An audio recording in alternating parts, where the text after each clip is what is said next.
বলতে চাই শুধু মুত্তাবির হামজা নয়,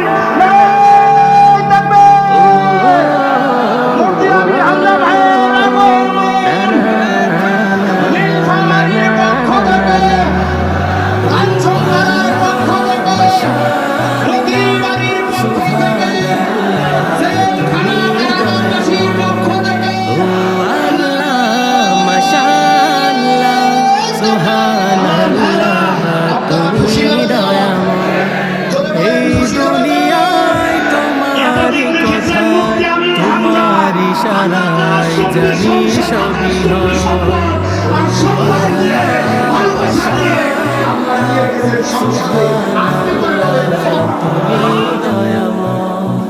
ও আল্লাহ মাশাআল্লাহ সুবহানাল্লাহ তুমি দয়াময় আল্লাহ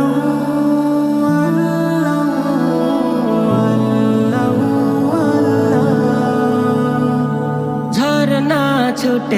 নীলফামারী জেলার সদর থানার অন্তর্গত নতিবাড়ি উত্তর কাঞ্চনপাড়া জামে মসজিদ কি ঈদগাহ ময়দান জামে মসজিদের উন্নয়ন কল্পে যুব সমাজের উদ্যোগে তাফসীরুল কোরআন মাহফিল।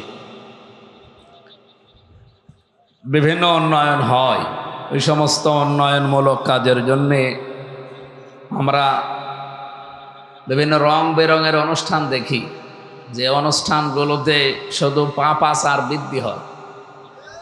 এরকম অনুষ্ঠান বাংলাদেশে আছে না? আমি নাম নিলাম না, নিয়ে আসলেন যে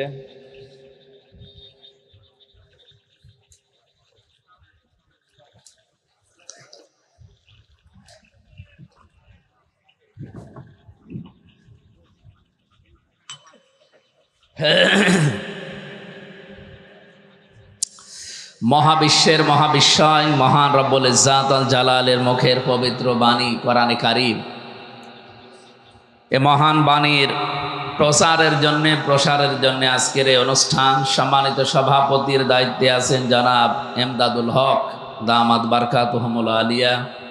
এতক্ষণ যারা কথা বললেন মাওলানা হাফিজুর রহমান, মাওলানা মোকাররম হোসেন, মঞ্চে বসা ওলামা ইকরাম, আমি অনেকের নাম জানি না, দোয়া করছি ওয়ারাফা'না লাকা যিকরাক, এদের মর্যাদা সম্মান আল্লাহ দুনিয়া আখিরাতে আরো বাড়িয়ে দেন। কিন্তু আমি যাদের জন্যে সম্মান কামনা করেছি তারা হচ্ছে আলেম। কি বলেন তো, আরো জোরে বলে, আল উলামা ওয়ারাসাতুল আম্বিয়া। এই একটা বর্ণনা, আর একটাই আছে ইন্নাল উলামা ওয়ারাসাতুল আম্বিয়া।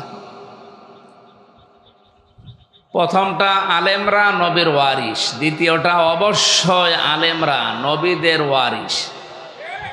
শব্দের দিকে খেয়াল করেছেন কোনোদিন? প্রথমটা আপনি এমনিতে জেনারেল ভাবে বললেন, দ্বিতীয়টা গ্যারান্টি দেওয়া আছে ইন্নাল উলামা, আলেম না, অবশ্যই আলেমেরা, ওয়ারাসাতুল নাবিদাইন ওয়ারাসাতুল আম্বিয়া, নবীদের বহু বচন আম্বিয়া। এ পৃথিবীতে যত নবী আল্লাহ পাঠিয়েছেন সব নবীদের ওয়ারিস ছিল আলেমরা।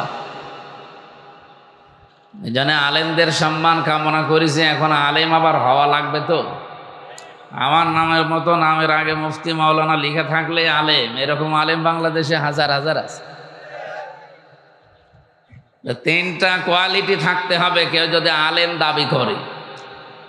এক নম্বরে সে আল্লাহর কোরআন নিয়ে চিন্তা বঙ্গ থাকবে, এরকম আলেম বাংলাদেশে আছে। কোরআন শরীফের ভেতরের তথ্যগত কি বিষয় আল্লাহ জানাতে চেয়েছেন, আমার তো যতটুকু বাস্তবতা দেখি অনেক আলেম এগুলো জানে না। সিলেবাস ভুক্ত আলেম ছাড়া আমরা এগুলোর কথা বলছি বিশেষ করে। সুতরাং আলেম হতে হলে আপনাকে চিন্তাশীল হওয়া লাগবে, যে কোনো একটা বিষয় নিয়ে চিন্তা ভাবনা করে তথ্য নতুন নতুন পৃথিবীর মানুষকে উপহার দেওয়া লাগবে। আপনাকে এর জন্য মাওলানা হওয়া লাগবে, মুফতি হওয়া লাগবে, কারি হওয়া লাগবে না। আমরা অনেকে মনে করি মাদ্রাসায় না পড়লে মনে হয় আলেম হওয়া যায় না। আমি এমনও মানুষের সাথে মিশেছি মাদ্রাসায় পড়েনি, কিন্তু এই মানুষগুলো মাদ্রাসায় আমরা যারা পড়ি তাদেরকে অন্তত বছরের পরে বছর কোরআন হাদিস এগুলো পড়াতে পারবে। মালয়েশিয়া বিশ্ববিদ্যালয়ে যে সমস্ত মানুষগুলোকে দেখেছিলাম, ওনাদের নামের আগে আলেম লেখা নেই, আলেমের বাপ তারা। আমার বিভিন্ন সেমিনারে থাকার সুযোগ হয়েছে বাংলাদেশ সহ বিশ্বের বিভিন্ন জায়গায়। আমি দেখেছি এই মানুষগুলো যারা আলোচনা করে, এখান থেকে যে নতুন নতুন তথ্যগুলো তারা নিয়ে আসে, জীবনে কোনোদিন আমার মনে হয় এই যে অনার্স মাস্টার্স করলাম কোরআনের ওপরে কোনোদিন শুনিও না। একটা সেমিনার পেয়েছিলাম সম্ভবত মালয়েশিয়াতে, এক আলোচক কথা বলছিলেন, উনি আমার মনে হয় রাশিয়া ভার্সিটির, রাশিয়া বিশ্ববিদ্যালয় থেকে এসেছিলেন উস্তাজ। উনি কথা বলতে বলতে বলছিলেন যে কোরআনে কারিমে সূরা মুতাফফিফিনের ভেতরে, মানে মুসলমান তো নামের আগে এই যে আমাদের মতো মাওলানা মুফতি লেখা নেই, কিন্তু উনি একজন আলেম, মানে একজন বড় মসজিদের খতিব। দেখে মনে হবে এই জেনারেল শিক্ষিত মনে হয় আমাদের স্যারদের মতো। ওখানে 120টা দেশের ছেলে মেয়েরা সামনে বসে আছে। জিজ্ঞাসা করছে, উস্তাজ খিতামুহু মিসকু ওয়া ফি যালিকা ফালিয়াতানাফাসিল মুতানাফিসুন ওয়া মিজাজুহু মিন তাসনিম আইনা ইয়াশরাবু বিহাল মুকাররাবুন। এই আয়াতগুলো তিনি তেলাওয়াত করলেন আরবিতে, ব্যাখ্যা করলেন কয়েক মিনিট, প্রশ্ন দিলেন আমাদের সামনে। এখানে আল্লাহ জান্নাতের যে সমস্ত নিয়ামতের কথা আছে এগুলো যদি কেউ পেতে চান, জান্নাতের নিয়ামতের কথা কোরআনে সাজানো আছে না? এতে আছে। অত আয়াত তো বলা সম্ভব না। উনি এক কথায় বললেন যে এই নিয়ামতগুলো কেউ যদি পেতে চায় তাহলে তাকে প্রতিযোগিতা আরম্ভ করা লাগবে। পৃথিবীতে বিভিন্ন জিনিসের জন্য প্রতিযোগিতা হয় না? জান্নাত পাওয়ার জন্যও আল্লাহ প্রতিযোগিতা সৃষ্টি করার জন্য আমাদেরকে উদ্বুদ্ধ করছেন। খিতামুহু মিসকুন, এটা মুখ ঢাকা থাকবে, যেখান থেকে আপনাকে আল্লাহ পান করাবে। ওয়া ফি যালিকা ফালিয়াতানাফাসিল মুতানাফিসুন, সুতরাং প্রতিটি প্রতিযোগীর জন্য উচিত তারা যেন এই জান্নাতের নিয়ামত যেটা পান করানো হবে এখনো এর মুখ খোলা হয়নি, তাসনিম বলা হয় যেটা, এটার জন্য যেন প্রতিযোগিতা করে মানুষ। ওনার প্রশ্ন ছিল এখানে যে এইতে তাসনিম জান্নাতের ঝর্ণা ধারার একটা নাম, এখান থেকে পানি পান করানো হবে জান্নাতি মানুষদেরকে। এত দামি পানি, এটা পৃথিবীতে দামি পানির নাম বলেন তো আপনারা? সবচাইতে বেশি দামি পানির নাম কি? ওইটা আমিও বলেছিলাম। আমি আপনার মতো হুজুর তো, আমি একবারই বলে ফেলেছি জমজম। জমজম 1 গ্লাস বা 1 লিটার কয় টাকা নেবে? বাংলাদেশের টাকায় খুব বেশি হলো 100 টাকা নেবে। আপনি 1 গ্লাস বা 1 লিটার জমজমের পানি, এই যে সৌদি আরবে 5 লিটার করে বিক্রি করে, সেই হিসাবে 1 লিটার কিনতে খুব বেশি হলেও 100 টাকা লাগবে। এই পৃথিবীতে এখন একটা পানি আছে যেটা 1 বোতল 100 টাকা না, বাংলাদেশের টাকায় 3.5 লাখ টাকা দাম। এর নাম হচ্ছে অ্যাকোয়া ক্রিস্টোলা। ওই নীতা আম্বানি আছে না ভারতের, এই মহিলা পান করে। আমি ওর জীবনী পড়তে গিয়ে হিসাব করে দেখলাম যে মহিলা যে পানি খায় প্রতিদিন, অন্তত যদি সারাদিন সারা রাত মিলে 3 লিটারও খায়, 3.5 লাখ টাকা যদি হয় বোতলের দাম, আপনি বলেন না 55 লাখ, 55 লক্ষ টাকা দাম, না 55 লাখ না 55,000, মানে পুরাটা তথ্যটা আমার এখন মনে নেই, পড়েছিলাম অনেকদিন আগে। তো সেই হিসাবে যদি 55,000ও ধরা হয় এক একটা লিটার পানির দাম, 3 লিটারের দাম কমপক্ষে 1.5 লাখ টাকা।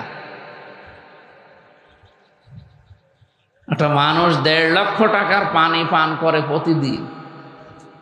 আমি মৌলানার মতো সেই বলে ফেলেছি যে জমজম, উনি হেসে ফেলেছি যে জমজম পানির দাম কত হবে আপনাদের তুলনায়? আমার বাংলাদেশে টাকার যে মান এটা অনুযায়ী আমি 100 টাকা বলেছিলাম। উনি তখন এই তথ্যটা পড়ার জন্য উদ্বুদ্ধ করলেন। তা আমি আলেম হিসাবে বলতে চাই, আলেমের প্রথম সংজ্ঞা আপনাকে চিন্তাশীল হওয়া লাগবে। আফালা ইয়াতাদাব্বারুন আল কোরআন, কি হয়েছে তোমাদের? কোরআন শরীফ নিয়ে কেউ চিন্তা ভাবনা করো না। সানুরিহিম আয়াতিনা ফিল আফাকি ওয়া ফি আনফুসিহিম হাত্তা ইয়াতাবাজ্জানা লাহুমুল হক। আল্লাহ বলেন আমি অতি শীঘ্রই এই পৃথিবীতে, আফাক মানে এই যে পৃথিবী, দিক দিগন্তে এবং মানুষের শরীরের ভেতরে যেগুলো দিয়েছি, এর ভেতরে যে শিক্ষাগুলো আছে, দিন যত যাবে এটা স্পষ্ট হতে থাকবে। আমি আল্লাহ এগুলো এই কারণে দেখাবো যে আমি যে সত্য বিধান নাজিল করেছি মানুষ যেন এটা জানে। তাহলে আমাদের আলেমের প্রথম কাজ হওয়া দরকার এই পৃথিবীর সবচাইতে দামি গ্রন্থ কোরআনে কারিমের চিন্তাশীল হওয়া। এটা দিন দিন কমে যাচ্ছে। কোরআন নিয়ে চিন্তা ভাবনা হয় না। এই দেশে চিন্তা হয় লালনের মাজার নিয়ে। লালনের মাজারে কত মন গাঁজা খাওয়া হয়, গোলাপসার মাজারে কত মন গাঁজা পাওয়া যায়, এই নিয়ে গবেষণা হয়। পিএইচডি করে মানুষ তার জীবনে নিয়ে। অথচ কোরআনের একটা শব্দ নিয়ে গবেষণা করার দরকার ছিল না আমাদের? আপনি একটা শোজ বানাতে পারেন না গবেষণা করি, একটা গ্লাস বানাতে পারেন না, মানুষ তো পানি খেয়ে বাঁচতে পারতো। শোজ বানালে কাপড় চোপড় সেলাই করে অন্তত ইজ্জত আবরু ঢাকতে পারতো। এগুলো নিয়ে আজ আমাদের আলেমদের কোনো চিন্তা ভাবনা গবেষণা নেই। গবেষণা কি? শুধু কার পেছনে লেগে থাকা যায় এই গবেষণা। সুতরাং আলেম হওয়ার জন্য এই 1 নাম্বার, এটা আমি বানিয়ে বলছি না, ইমাম ইবনে তাইমিয়া রহমতুল্লাহ আলাইহি উনি ওনার কিতাবে দিয়েছেন। কেউ আলেম বলে যদি দাবি করতে চায় তাকে কোরআন নিয়ে চিন্তাশীল হওয়া লাগবে। 2 নম্বরে আল্লাহর অবাধ্য চারিতা যেগুলো আছে, এই অবাধ্য কাজগুলো আপনাকে জেনে বুঝে ছেড়ে দেওয়া লাগবে। 3 নম্বরে আল্লাহর ইবাদতে নিজেকে নিমগ্ন করা লাগবে। এই যে 3টা বিষয় নিয়ে আসলাম সামনে, আপনি যদি কোরআন কেন্দ্রিক না থাকেন, জীবন না চালান, আপনি এই 3টার একটাও পারবেন না। আল্লাহ রাব্বুল আলামিন বলেন ওমান আযলামু মিম্মান কাতামা শাহাদাতান ইনদাহু মিনাল্লাহ ওয়ামাল্লাহু বিগাফিলিন আম্মা তা'মালুন। সূরা বাকারার 140 নম্বর আয়াতে শেষের দিকে আছে আল্লাহ পাক বলেন এই পৃথিবীর মানুষেরা যাদেরকে আলেম মনে করো, আমি আল্লাহর ভাষায় সব চাইতে বড় জালেম। ইসমে তাফজিল, এটা সুপারলেটিভ ডিগ্রি। আল্লাহর ভাষায় এই পৃথিবীতে ওর চাইতে বড় জালেম আর কেউ নেই। মিম্মান কাতাবা শাহাদাতান ইনদাহু মিনাল্লাহ, যার কাছে আল্লাহর কোরআনের এই জ্ঞান আছে, সাক্ষী আছে, এটা জানার পরেও দুনিয়ার কোনো স্বার্থ পেয়ে যারা গোপন করে রাখে, আল্লাহ পাক বলেন আমার দৃষ্টিতে এরা আলেম না, বড় জালেম। আমার তো আয়াতটা পড়লেই কেমন জানি ভয় লাগে, কারণ আলেমের নামে, আমার নামেও আপনারা মুফতি মাওলানা লিখে দিয়েছেন। এখন কিয়ামতের দিন আল্লাহ আলেম না বলে যদি জালেম বলে ডাক দেয়, আমাদের উচিত হচ্ছে যাদের জন্য দোয়া করেছি আমি সহ প্রতিটি আলেমকে এই 3টে গুণে গুণান্বিত হওয়ার তৌফিক আল্লাহ দান করেন, বলেন আমিন। প্রধান অতিথি আজকে আপনাদের মাননীয় সংসদ সদস্য নীলফামারী 2 নাকি অ্যাডভোকেট আল ফারুক আব্দুল লতিফ। ওনার আমার 2 সিট পরে ওনার স্থান সংসদে। ভাইয়ের সাথে দেখা হয়েছিল মনে হয় বৃহস্পতিবারে, বলছিলাম আপনি যাবেন না, বলছিলাম হ্যাঁ যাবো, এখনো হয়তো কোনো অনুষ্ঠানে আছে, আসবে ইনশাল্লাহ।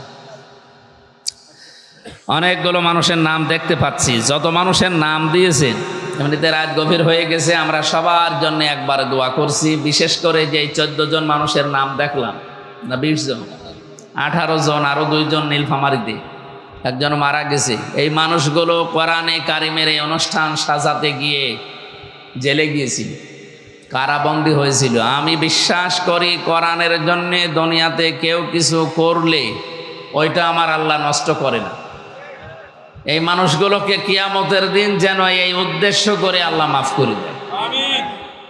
আপনারা জানেন 3টা বিষয়ে খুব সেন্সিয়ার কথা আছে কোরআন। 1 নম্বরে কোরআনের ব্যাপারে, 2 নম্বরে মুহাম্মদুর রাসূলুল্লাহর ব্যাপারে, 3 নম্বরে মা বাবার ব্যাপারে। এই 3টা জায়গায় কোনো মানুষ যদি তার সময় খরচ করে, সম্পদ খরচ করে, চিন্তা ভাবনা খরচ করে, তার জন্য কষ্ট স্বীকার করে, ওটা আমার আল্লাহ নষ্ট করেন না। কিয়ামত পর্যন্ত ওটা আল্লাহ তার জন্য রেখে দেয়।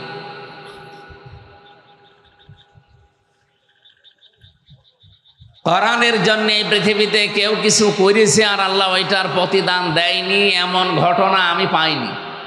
অবশ্যই দুনিয়া আখেরাতে আল্লাহ তাকে দেবেন বলেই ঘোষণা দিয়েছেন। নবীজি জানিয়েছেন, ইন্নাল্লাযী লাইসা ফি জাওফিহি শাইউম মিনাল কোরআনি কাল বাইতিল খরিব। ওটা মানুষের অন্তরই বলা যায় না যে মানুষের অন্তরে কোরআন নেই। সুতরাং বুশ, বেলাওয়ার, ডোনাল্ড ট্রাম্প, মোদি সহ বাকিগুলোর নাম নিলাম না, এরা পৃথিবী আজ যদিও তাম পৃথিবীর মোড়ল, আল্লাহর দৃষ্টিতে এগুলো মানুষই না। কারণ এদের ভেতরে কোরআনের আলো আছে। যে 4 জনের নাম বললাম, একটার ভেতরেও কোরআনের আলো ছিল। 2 নম্বরে মুহাম্মদুর রাসূলুল্লাহর জন্য পৃথিবীতে কেউ কিছু করেছে আর আল্লাহ তাকে প্রতিদান দেয়নি, আমি এমন পাইনি। আপনি দেখবেন একজন কাফের, আবু লাহাব যার নাম, একটা মানুষের নামে আল্লাহ কোরআনে কারিমে একটা সূরা নাজিল করেছে, যদিও লোকটা কাফের। নবী মুহাম্মদুর রাসূলুল্লাহর জন্মের কথা শোনার পরে এত বেশি খুশি হয়েছিল লোকটা, নিজের বাড়ির কাজের মেয়ে লোক পর্যন্ত আজাদ করে দিয়েছে। তার জীবনী পড়তে গিয়ে বেশি যে 2টা আঙ্গুল দিয়ে মেয়েটাকে এভাবে আজাদ করে দিয়েছিল ইশারা দিয়ে, এই 2টা আঙ্গুলের ইশারা পর্যন্ত আল্লাহ নষ্ট করেনি। ওই লোককে আল্লাহ শাস্তি দিচ্ছে এবং কিয়ামত পর্যন্ত দেবে। সায়াসলা নারং যাতা লাহাব, শুধু লাহাব পর্যন্ত আল্লাহ শেষ করে দেয়নি, এরপরে দিয়েছেন তার স্ত্রীর নাম অমরাতুহু। অতি শীঘ্রই আমি আবু লাহাব নামে এই লোকটাকে জ্বলন্ত অঙ্গারে নিক্ষেপ করব। আগুনের ভেতরে পড়ে আছে, কিয়ামত পর্যন্ত আগুনের শাস্তি পাবে। কিন্তু যেদিন নবীজি এই পৃথিবীতে এসেছিলেন সোমবারে, ওই দিন যেহেতু এই 2টা আঙ্গুল দিয়ে আল্লাহর নবীর জন্মের কথা শুনি, নিজের কাজের বাড়ির কাজের মেয়ে লোক, যেটা এটা ওই জামানায় বেচা কিনা হতো, মানুষ এই গরু ছাগলের মতো কিনে এনেছিল বাড়িতে কাজ করার জন্যে, ওইটা এই সংবাদটা দেওয়ার কারণে তাকে এই 2 আঙ্গুল দিয়ে মুক্ত করে দেয়। এই জন্য এই 2টা আঙ্গুল সোমবারে মুখের ভেতরে দিয়ে যদি একটু, এই যে চোষা বলে, একটু চাটাচাটি করে, আল্লাহ রাব্বুল আলামিন এই 2টা আঙ্গুলের ভেতর দিয়ে কুদরতিভাবে জান্নাতের কুদরতিভাবে এমন একটা বিষয় তার শরীরের ভেতরে প্রবেশ করান, তার আযাব পর্যন্ত ওই সময় কম হয়ে যায়। আমি শুধু শুনি সুবহানাল্লাহ আলহামদুলিল্লাহ পড়ার জন্য বলছি না, এখান থেকে একটা শিক্ষা আছে। বলেন তো, একজন কাফের, এই মানুষটা শুধু নবীজির জন্মে খুশি হয়ে যদি এই পুরস্কার পেতে পারে, আজ আমরা বিশ্বে যারা মুহাম্মদুর রাসূলুল্লাহর আদর্শ প্রতিষ্ঠা করার জন্য চেষ্টা চালাচ্ছি, মাস্ট বি, আমি বিশ্বাস করি তাদের এই কর্মকাণ্ড আল্লাহ নষ্ট করবে না, এর প্রতিদান আল্লাহ নিজের হাতে মাস্ট বি দেবেন। বলেন আমিন। 3 নম্বরে, দুনিয়াতে কোনো মানুষ যদি তার মা বাবার জন্য খরচ করে, কিয়ামতের ময়দানে এই টাকা পয়সার হিসাব আল্লাহর দরবারে দেওয়া লাগবে না। মানুষ খরচ করবে কোথায়, এই তালিকা আল্লাহ কোরআনে দিয়েছেন। গ্রাম সহ বিভিন্ন শিক্ষিত মানুষেরাও ভুল করে। এরা মনে করে আমার সম্পদের প্রথম বিষয়, মনে করেন একটা গাছে কোনো ফল ধরেছে, এর প্রথম ফল দিয়ে আসা লাগবে মসজিদে। এতিমখানায় না, কোন মাজারে, কোন বাবার খেদমতে। কোরআনে কারীম জানিয়েছে ইয়াসআলুনাকা মাযা ইউনফিকুন কুল মা আনফাকতুম মিন খায়রিন ফালিল ওয়ালিদাইনি ওয়াল আকরাবিন ইলা আখিরি আয়াত। সূরা বাকারার 115 নম্বর আয়াতের শেষে প্রথম দিকে আছে, আল্লাহ পাক বলেন, হে পৃথিবীর মানুষেরা, নবী আপনাকে যদি ওরা জিজ্ঞাসা করে এতদিন আমি টাকা পয়সা ইনকাম করতাম না, উপায় করি নাই, এখন করা শিখেছি, জীবনের প্রথম ইনকামের এই টাকা আমি খরচ করব কোথায়? আমার মনে হয় এই দায়িত্বটা যদি পৃথিবীর কোনো মানুষের হাতে আল্লাহ বলতো যে যা তোরে বলে দিলাম তুই মন মত ব্যাখ্যা কর, আমার হাতে দিলে আমি বলতাম আপনি আর লোক পান না, আমার দলের লোক দেখেন না, এখানে দেবেন। এদেশে যারা পীর সাহেব আছে তাদের কাছে যদি আপনি জিজ্ঞাসা করতেন, ওরা বলতো টাকা পয়সা খরচ করার জায়গা পাও না, দরবার দেখো না। যে যেই দলে আছে মিনাল্লাযীনা ফাররাকু দীনাহুম ওয়া কানু শিয়া কুল্লু হিজবিম বিমা লাদাইহিম ফারিহুন, পৃথিবীতে যে যেই দলে আছে সেই দলের কর্মসূচি নিয়ে আনন্দে আছে। তাহলে আমাদের হাতে আল্লাহ ব্যাখ্যাটা দেয়নি এই কারণে, কারণ জানে যে দিলে ও নিজের দিকে টেনে বলবে। আল্লাহ পাক যে ব্যাখ্যা করছেন ওইটাও আল্লাহ তার নিজের দিকে টেনে বলেছেন। আপনারা ঘুমাচ্ছেন? আল্লাহকে ব্যাখ্যা করেছে নিজের দিকে টেনে টেনে। আল্লাহর ব্যাখ্যাটা দেখেন তো, আমি বানিয়ে বলছি না। কুল মা আনফাকতুম মিন খায়রিন ফালিল ওয়ালিদাইন। আল্লাহ পাক বলেন, নবী শুধু আপনার মাধ্যমে তামাম পৃথিবীর মানুষকে এটা আমি জানিয়ে দিলাম, হ্যাঁ আপনারা খরচ করুন বা খরচ করবেন ভালো ভালো কাজে। এই ভালো কাজ কোনটা? আমি বললাম আমাদের হাতে ব্যাখ্যা দিলে আমরা ভালো কাজের সিস্টেম বের করে ফেলতাম, কিন্তু আল্লাহ পাক ভালো কাজের ব্যাখ্যায় প্রথম নাম্বারে যাদের নাম দিয়েছেন তারা আপনার মা আর বাবা। এর ব্যাখ্যা করতে গিয়ে ইমাম আলুসি রহমতুল্লাহ আলাইহি উনি লিখেছেন, কোন মানুষ যদি তার মা বাবার প্রয়োজন পূরণের জন্যও খরচ করে, কিয়ামতের দিন ওই টাকাটার হিসাব আল্লাহ কিয়ামতে নেবেন না। কোরআন শরীফের ভেতরে 3টা বিষয় বেশি আলোচিত হয়েছে, আর একটার সাথে আর একটা আল্লাহর সম্পর্কিত রিলেটেড করে দিয়েছেন।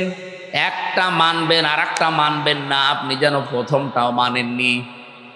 কোরআন পড়ি আমি এই 3টা বিষয় সবচাইতে বেশি পেয়েছি।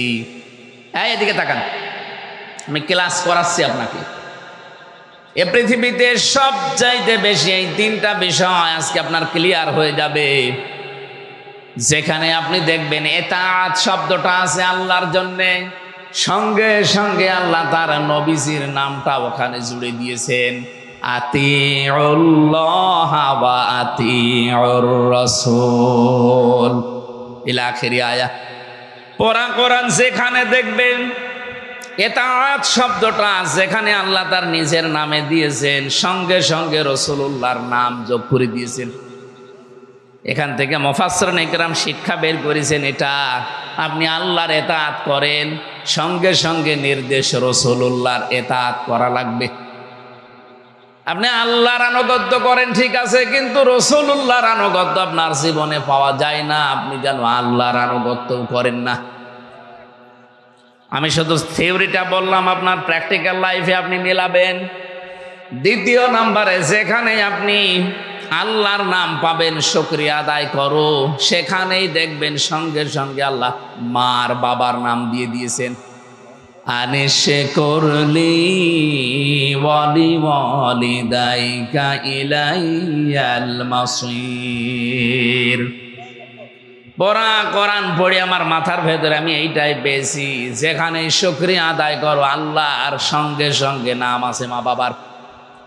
কারণ আল্লাহ ভালো করে জানেন যে মানুষ আমার শুকরিয়া আদায় করবে এই কারণে, কারণ আমি আল্লাহ তাকে সব দিয়েছি। 2 নম্বরে মা বাবার শুকরিয়া আদায় করবে কারণে এই পৃথিবীতে আমি আল্লাহ যা করেছি একটা মাধ্যমে করেছি। তার প্রথম মাধ্যম হচ্ছে তার মা বাবা।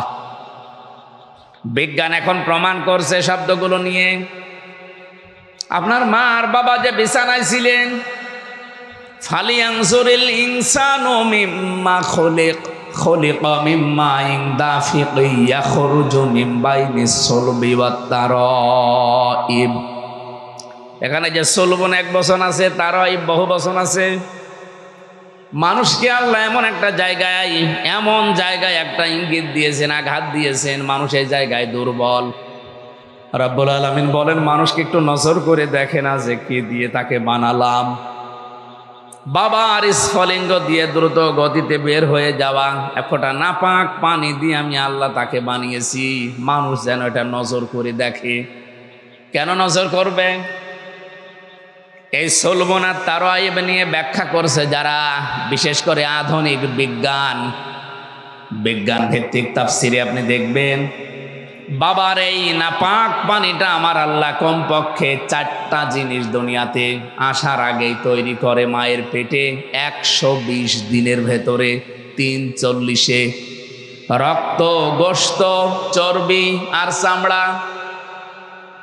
মায়ের রেহেমের ভেতরে যে নাপাক পানির থলিটা আছে, ওখানে যে পানিটা আছে ওইটা দিয়ে আরো 4টা জিনিস আল্লাহ বানান: চুল, রগ, হাড় আর পর্দা।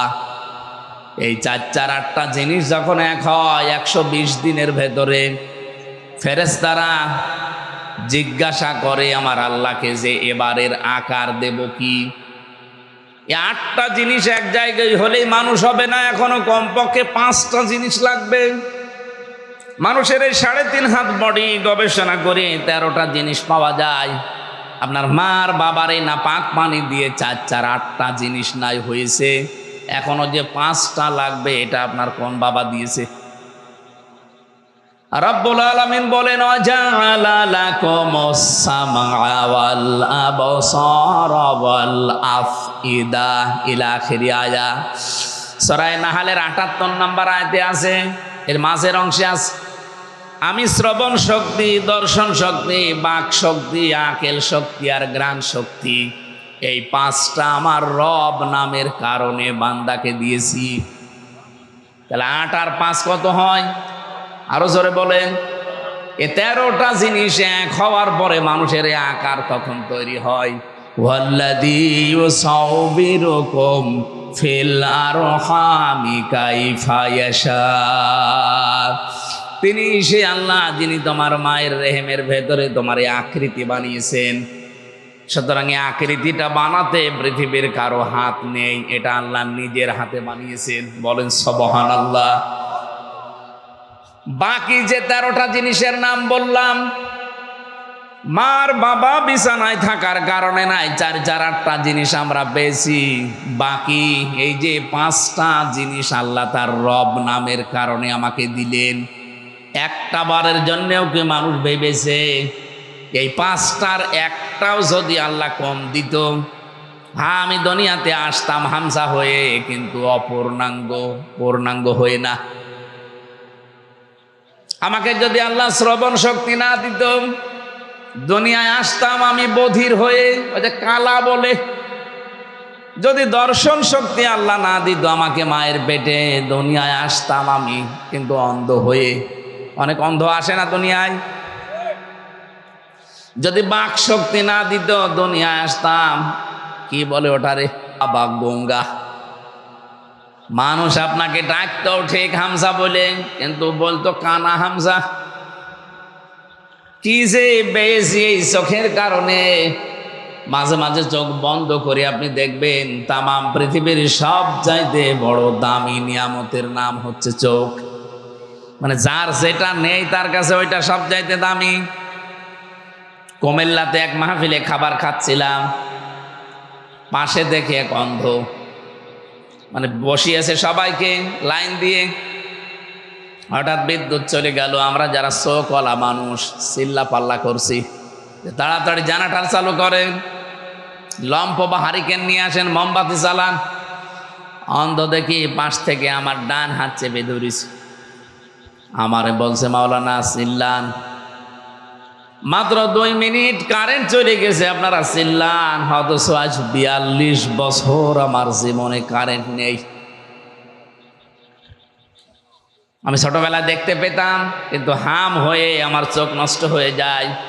আজ 42টা বছর দুনিয়ার জীবন আমার কাছে কবরের মতো মনে হয়।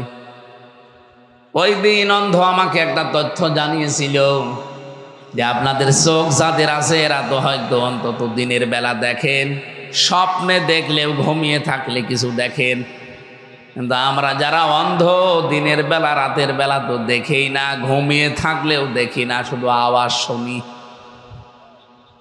আমি ওই দিনই ভেবেছিলাম, আল্লাহ পৃথিবীতে কিছু যদি আমাকে না দাও, চোখ দিয়েছো, এর জন্য কিয়ামত পর্যন্ত সেজদা দিলেও শুকরিয়া আদায় হবে না। তাহলে আল্লাহর শুকরিয়া আদায় করা লাগবে কেন? আপনি টের পেয়েছেন যত নিয়ামত দিয়েছে এভাবে একটা একটা করে, ওয়াইন তাউদ্দু নি'মাতাল্লাহি লা তুহসুহা, যদি কেউ আল্লাহর নিয়ামত গণনা করতে শুরু করে কোনোদিন শেষ হবে না। রব্বুল আলামিন বলেন, আমি আল্লাহর নিয়ামতের শুকরিয়া আদায় করে এই জন্য এগুলো তোমাকে দিয়েছি। মা বাবার শুকরিয়া আদায় করা লাগবে এই জন্য যে দুনিয়ার মুখ তাদের কারণে তুমি দেখেছো। তোমাকে তো আকাশ থেকে আমি ফেলে দেইনি, শুধু আদম আর হাওয়া বাদ দিয়ে পৃথিবীতে প্রত্যেকেই হয় মায়ের পেট থেকে এসেছে। হযরত ঈসা নবী শুধু বাবা ছাড়া, বাকি আজ পর্যন্ত কোনো মানুষ বাবা ছাড়া মা ছাড়া দুনিয়ায় আসতে পেরেছে। এই জন্য এখান থেকে একটা শিক্ষা কোরআন দিতে চাই। এই এদিকে তাকান, আপনাদের আমাদের যাদের মার বাবা বেঁচে আছে আল্লাহর শুকরিয়া আদায় করেন। আমরাও দেখি পানি খাওয়ার পরে দেখি বলে ওয়াসাকাহুম রাব্বুহুম শারাবান তাহুরা, কোন নিয়ামত ভেতরে দিয়েই বলে আলহামদুলিল্লাহ, হ্যাঁ শুকরিয়া আদায় করেন। পাশাপাশি মা বাবা যাদের আছে তাদের প্রতিও কৃতজ্ঞ থাকা লাগবে, শুকরিয়া আদায় করা লাগবে। এখন মা বাবার শুকরিয়া কি? আমার তেলাওয়াতকৃত আয়াতের ভেতরে পয়েন্টগুলো আছে, আমরা যাব। 3 নাম্বার যেটা বোঝাতে চাই, পড়া কোরআনে আল্লাহ যেখানে নামাজের কথা বা সালাতের কথা দিয়েছেন, সঙ্গে সঙ্গে দিয়েছেন যাকাতের কথা। আকিমুস সালাতা ওয়া আতাবুজ যাকাত, যাকাত, নামাজ আদায় করো বা নামাজ কায়েম করো, যাকাত আদায় করো। প্রাণপ্রিয় নীলফামারীবাসী, এটা রেকর্ড হচ্ছে, তামাম পৃথিবীর মানুষকে আমি জানাতে চাই, বিশেষ করে এই বাংলাদেশের 56,000 বর্গ মাইলে যারা আছি, নামাজ আপনি পড়েন, আমিও দেখি, নামাজ আপনি কায়েম করার জন্য চেষ্টা করেন, এরা আমি দেখি, কিন্তু আতুজ যাকা এই শব্দটা আজ বাংলাদেশের 100 জনের প্রায় 70 জন আমরা বিশ্বাস করলেও মানি না। যাকাত ফরজ হয়ে পড়ে আছে, ওর খবরও নেই, অথচ নামাজও ফরজ, যাকাতও কি? বলেন বলেন। কোরআন শরীফে এত কঠিন কথা যাকাত ছাড়া অন্য কোনো বিধানের ব্যাপারে আমি পাইনি। কোন মানুষ যদি যাকাত আদায় না করে তা ফরজ হওয়ার পরেও আমার আল্লাহ এত বেশি তার উপরে রেগে যান। সূরা তাওবার ভেতরে শাস্তির ধরনও দিয়েছেন। এর এই সম্পদগুলো কিয়ামতের দিন আল্লাহ জাহান্নামের আগুন দিয়ে গরম করবে। শুধুমাত্র গরম করে শেষ করে দেবে না, ওই গরম করা বিষয় তার শরীরে, পিঠে, মুখে, এই বুকের পাঁজরের উপরে আল্লাহ দাগ দেবে ফেরেশতা দিয়ে। এটা সারা জীবন শুনেছি, শুধু একটু নিজের প্র্যাকটিক্যাল নিয়ে জানতো। প্র্যাকটিক্যালে যদি নিয়ে গিয়ে দেখেন যে একটা রড গরম করা, মনে করেন আপনার সম্পদ সোনা রূপা রডের মতো বানিয়ে গরম করে আপনার পিঠে আর বুকে সেকা দেবে, কোন সম্পদ? যেটা মায়ায় মহাব্বতে আপনি যাকাত দেননি। এইরকম ধরনের মানুষ বাংলাদেশে নেই, এক কথা বলা লাগবে।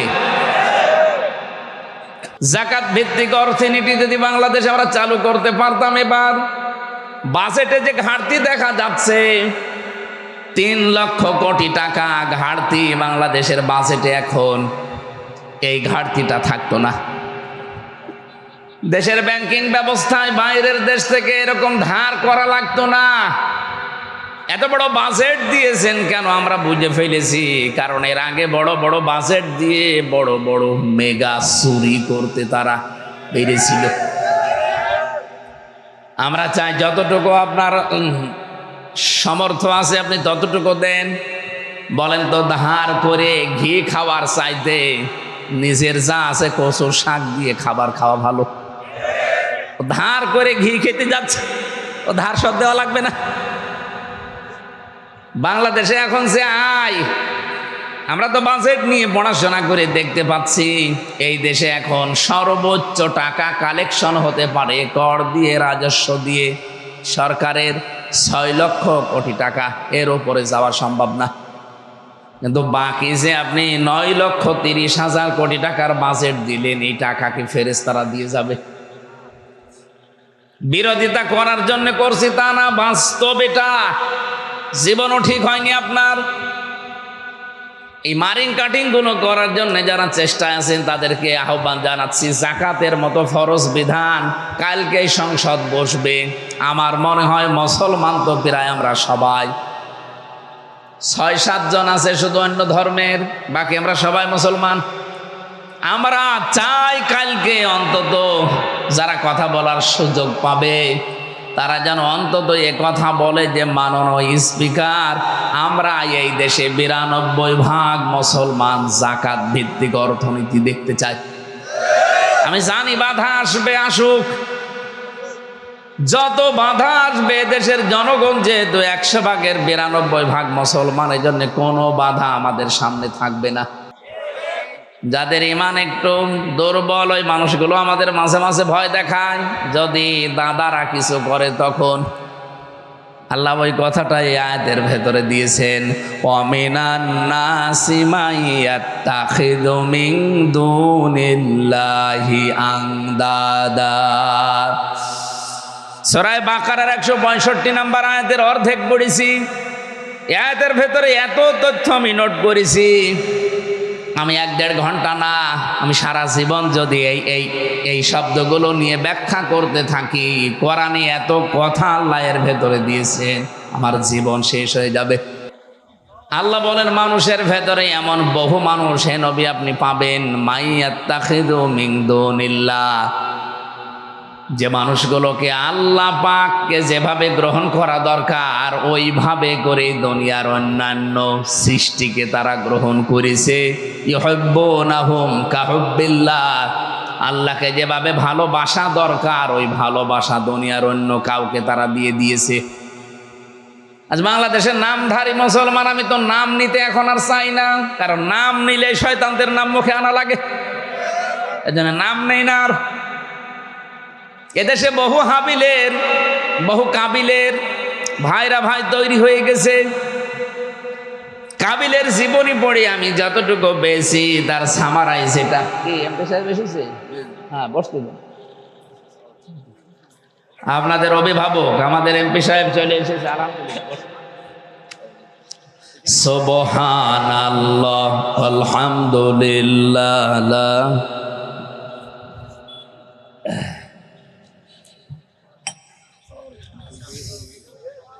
এইটা একটু পিছিয়ে দেন, এই বাতাস আসে না কেন, একটু পিছিয়ে দেন।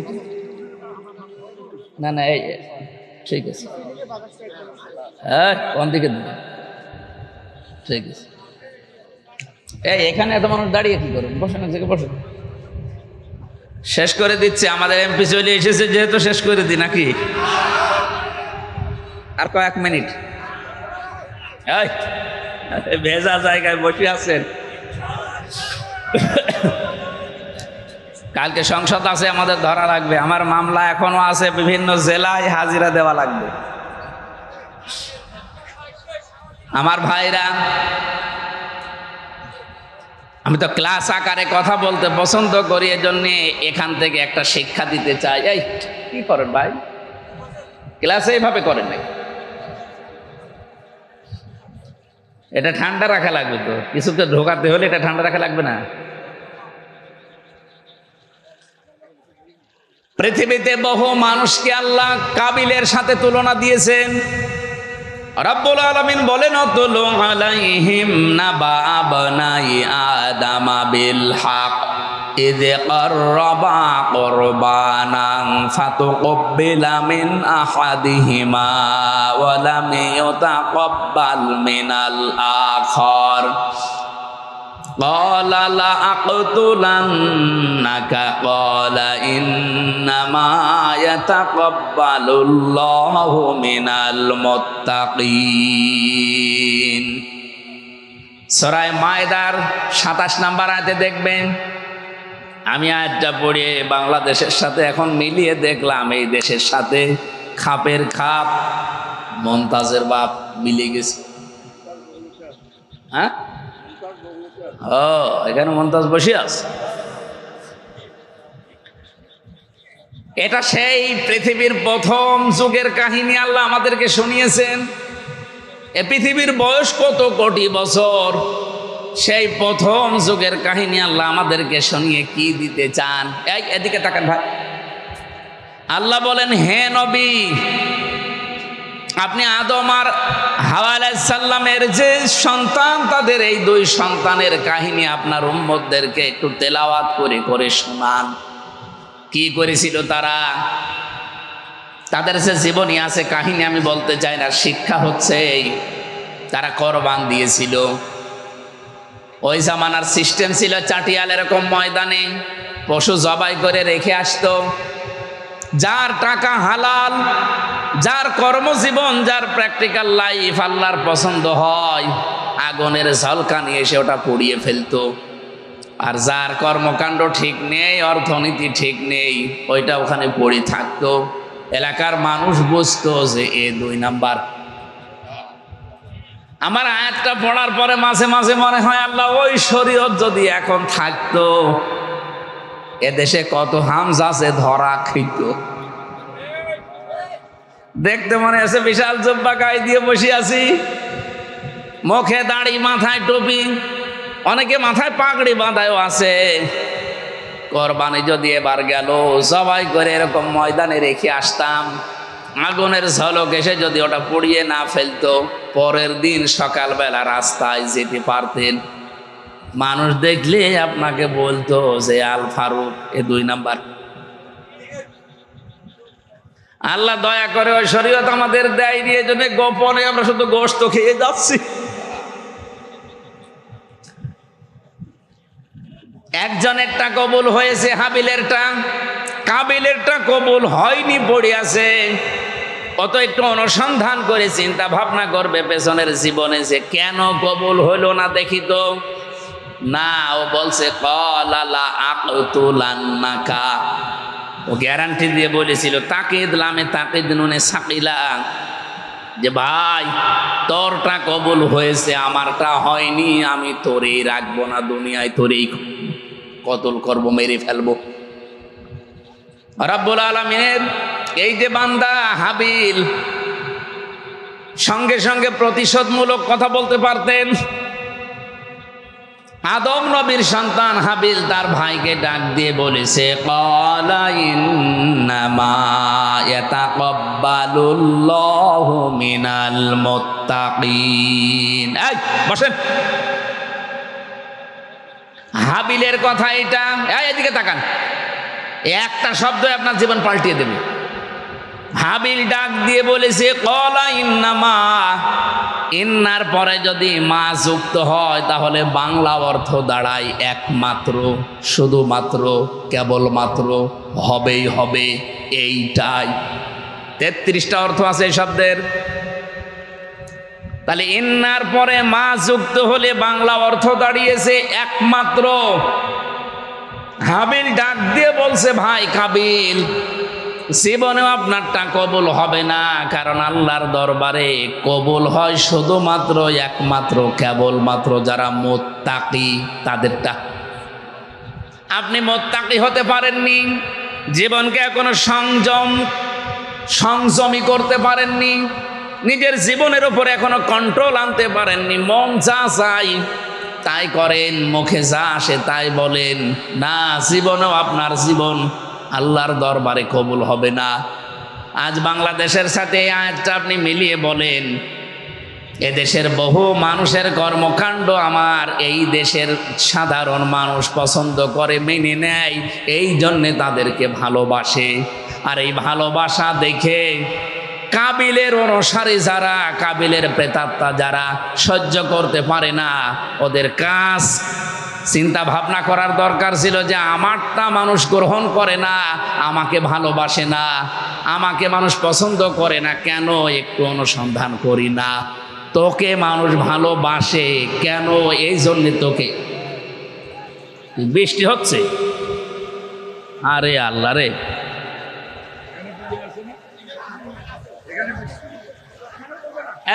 এইদিকে সব সরে আসেন, এখানে বৃষ্টি হবে না, এদিকে সরে আসেন, এদিকে সরে আসেন, আসেন আসেন।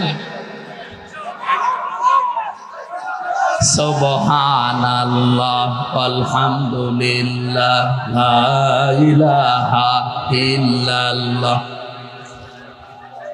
এখানে বড় মসজিদ নেই, মসজিদে গেলেই তো ভালো। ভিজে যাবে না, এখানে পড়বে না, পানি পড়বে না। তো এইভাবে দাঁড়িয়ে কথা বলা যায়? আমার এগুলো তো এখন 1-1.5 ঘন্টা লাগবে, যত লিখেছি আজকে। এমন সময় বৃষ্টি আরম্ভ হয়ে গেছে, আগে থেকে তো কিছু একটু হাঁসফাঁস তো করবেন, আমি তো মনে করছি ভালোই আছে। আমাদের এমপি সাহেব চলে এসেছে, আর আমরা আয়াত তো এখন শেষ করতেও পারছি না, কেবল শুরু করলাম। এভাবে বৃষ্টি হলে দাঁড়িয়ে থেকে কথা শোনা যায় নাকি? একটা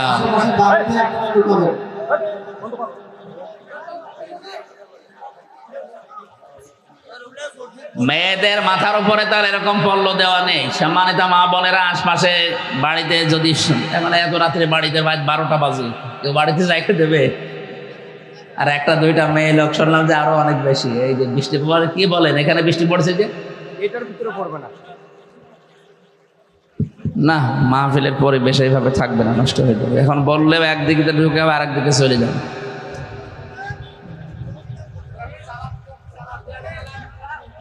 চালান, আমি কি গরুর গাড়ি চালাবো? ক্লাস নিতে হলে কত রকমের কায়দা কৌশল করা লাগে, হবে না। আর ভাই আজকের মতো থাক, এমপি সাহেব একটু সালাম কালাম দিক, এরপরে আমরা একটু দোয়া করি, যাক হবে না।